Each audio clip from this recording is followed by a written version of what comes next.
Bonjour à tous et bienvenue sur la chaîne des arts martiaux français. Aujourd'hui je vous propose de continuer à découvrir l'incroyable histoire de la vie de maître Louis Vigneron.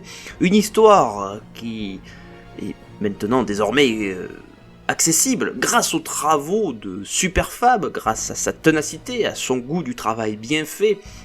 Et on peut le voir, et moi avant vous, pour voir la qualité de ce travail. Encore une fois, merci à lui, merci à son envie de bien faire, car ça lui a pris plusieurs mois. On va arrêter les louanges, parce qu'il va avoir les chevilles qui vont gonfler, le pauvre. En attendant, si vous aimez nos travaux, à nous tous, vous pouvez nous joindre, nous rejoindre sur l'Amicale des Arts Martiaux Français, un groupe Facebook, ou carrément adhérer à l'association l'Amicale des Arts Martiaux Français. Notre objectif pour le moment est de découvrir des talents, si je puis dire. Puis on verra après, au fur et à mesure, comment nous pourrons prendre de l'importance. Vous pouvez nous rejoindre également sur plusieurs réseaux, tous les liens sont en description de la vidéo, voilà, il n'y a plus qu'à suivre. Et maintenant, tout ce que je peux vous conseiller, c'est de découvrir cette histoire incroyable, et peut-être même mieux, de nous en inspirer. Allez, c'est parti.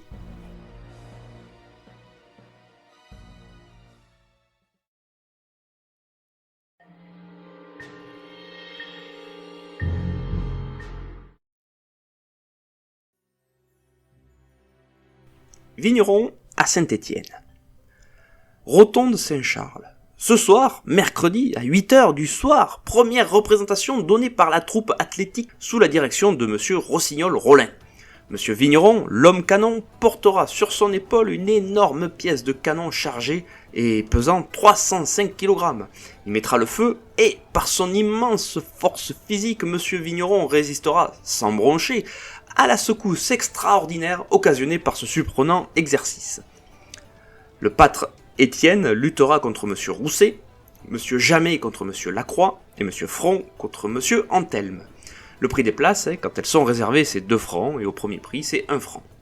Mémorial de la Loire et de la Haute-Loire du 4 novembre 1858. Plus tard, Maître Vigneron se déplace à Lyon et on lira dans la Gazette lyonnaise les luttes qui ont lieu à l'Alcazar sous la direction de M. Rossignol-Rollin continuent d'attirer les amateurs de ce genre de spectacle qui sont nombreux à Lyon, et les athlètes font de leur mieux pour exciter l'enthousiasme et obtenir les bravos du public. Mais cette année, M. Rossignol-Rollin a voulu rendre son spectacle plus attrayant, et il a eu la bonne fortune d'engager M. Vigneron, connu sous le nom de l'homme canon. M. Vigneron ne s'explique pas, c'est la force physique portée à un degré encore inconnu. On peut dire de lui avec vérité, il faut le voir pour le croire. L'étoile des Hercules du Nord et des autres points cardinaux a pâli. Leurs bras de fer sont surpassés par les muscles d'acier de Monsieur Vigneron. Jamais, en effet, on n'avait traité les kilos les plus lourds avec tant de légèreté et de laisser-aller. Jamais on n'avait songé à jongler avec des boulets d'un pareil calibre, joint à d'autres exercices tout aussi extraordinaires. Enfin, le spectacle se termine par une pièce qui a fait beaucoup de bruit. Une pièce de canon à laquelle Monsieur Vigneron sert d'affût, pendant que le coup part, sans éprouver la moindre commotion. Demain, M. Vigneron, par suite d'un pari, doit ajouter à ses exercices un tour de force que personne n'a exécuté avant lui. Il a parié de marcher en portant sur sa main, le bras tendu, perpendiculairement, un sac de farine du poids de 125 kg. Voici de quelle façon M. Rossignol-Rollin a annoncé ce nouvel exercice, au risque de se faire écharper par ses affreux jeux de mots. Après le son du canon viendra le tour de la farine, et M. Vigneron s'en tirera sans être moulu. On peut prédire que le caissier aura le sac. Nous ne savons si le caissier a eu le sac, ce que nous savons c'est que Vigneron a enlevé le sien aux chaleureux applaudissements des spectateurs. Il avait gagné son pari. Quelques jours après, Vigneron était à Toulon. Le directeur de l'administration des bagnes de cette ville vint le voir et l'invita à venir chez lui, l'informant qu'il avait un fils âgé de 25 ans, tellement fort aux chaussons qu'il n'avait jamais trouvé de tireur capable de le battre et qu'il ne croyait pas qu'il pût y en avoir. Que son fils mettait toujours un enjeu de 1000 francs contre qui voudrait accepter. Sur le moment, Vigneron fut assez surpris de la proposition. Après avoir réfléchi que 1000 francs était une somme onéreuse pour le perdant, mais aussi une aubaine pour le gagnant, il accepta le pari, à condition toutefois que, s'il perdait, il ne prendrait pas de revanche, naturellement, laissant à son partenaire la même liberté de se retirer s'il perdait. Le rendez-vous fut pris pour le lendemain matin. Vigneron fut présenté au jeune homme, la réception fut très courtoise et des plus sympathiques. Rossignol-Rollin fut un des témoins en compagnie de plusieurs officiers de marine. Une dizaine de personnes invitées étaient présentes. Les conditions présentées et acceptées de part et d'autre, l'assaut commença. Vigneron, fort émotionné, non pas qu'il n'eût pas confiance, mais la somme élevée qu'il espérait posséder en était cause. Vigneron gagna. Les témoins étant tous d'accord, on lui remit de suite les 1000 francs. À la demande de son adversaire, il lui accorda autant de revanche que celui-ci le voulut, de sorte qu'ils firent 10 assauts que Vigneron gagna. La journée se termina par un magnifique souper offert à toute la société, puis Vigneron emporta ses 10 000 francs, les éloges et les sympathies de son adversaire ainsi que les personnes présentes. Ceci est le témoignage d'un des officiers de marine. Vigneron revint à Paris. À partir de ce moment, il donna de nombreux assauts à la salle de Vauxhall, au bal Pilodeau, rue de la Douane. Il donnait aussi des petits assauts dans les environs de Paris, Saint-Germain, Chatou, Asnières et autres localités. Il rayonnait dans toute sa gloire. Puis, maître Vigneron partit à Rouen. Et à propos de balles et de canons, la ville de Rouen vient d'être témoin d'un procès singulier. Les deux hommes canons, celui du cirque et celui de l'hippodrome, s'étaient rencontrés par un hasard funeste et se sont mutuellement intentés un procès en contrefaçon. « Vous, l'homme canon, disait l'artillerie du cirque, vous me faites de la peine. En fait de canon, les seuls que vous connaissiez sont ceux que vous débitiez à votre comptoir. » Monsieur Vigneron était marchand de vin. « Votre pièce n'est qu'un joujou.